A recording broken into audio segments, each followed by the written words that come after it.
کیا اسرائیل اور حماس کے درمیان ہونے والی خونریز جنگ آخر کار ختم ہونے جا رہی ہے؟ کیا واقعی حماس یرغمالیوں کو رہا کرنے کے لیے تیار ہے؟ اور اگر ایسا ہے تو کیوں اب؟ دوستو، یہ ایک محض امن کی بات نہیں، اس کے پیچھے چھپی ہوئی ایک بڑی اسٹریٹجک چال ہے جو اس ویڈیو کے آخر تک آپ پر عیاں ہوگی۔ اکتوبر سن 2023 میں شروع ہونے والی اس جنگ نے ہزاروں جانیں لے لی۔ غزہ تباہ ہوا، اسرائیل مسلسل جوابی حملے کرتا رہا۔ حماس نے درجنوں اسرائیلی شہریوں کو یرغمال بنایا۔ ان یرغمالیوں کی بازیابی کے لیے اسرائیل نے ہر حد پار کرنے کی بات کی، لیکن اب حماس خود کہہ رہا ہے کہ وہ سب کو رہا کرنے کے لیے تیار ہے۔ کیا یہ حقیقت ہے یا سیاسی چال؟ قطر اور مصر کی ثالثی میں جو معاہدہ پیش ہوا ہے، اس میں حماس تمام یرغمالیوں کی رہائی کے بدلے مستقل جنگ بندی کا مطالبہ کر رہا ہے۔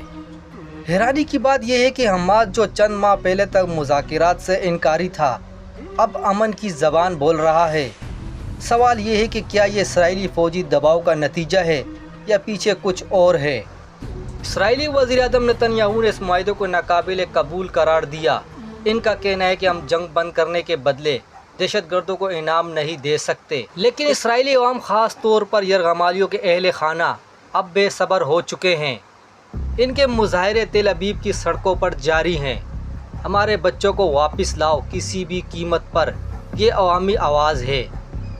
ادھر شمالی سرحد پر بھی خطرہ منڈرا رہا ہے۔ حزب اللہ نے خبردار کیا ہے اگر اسرائیل نے غزہ پر حملے جاری رکھے تو وہ لبنان سے بڑا حملہ کرے گا۔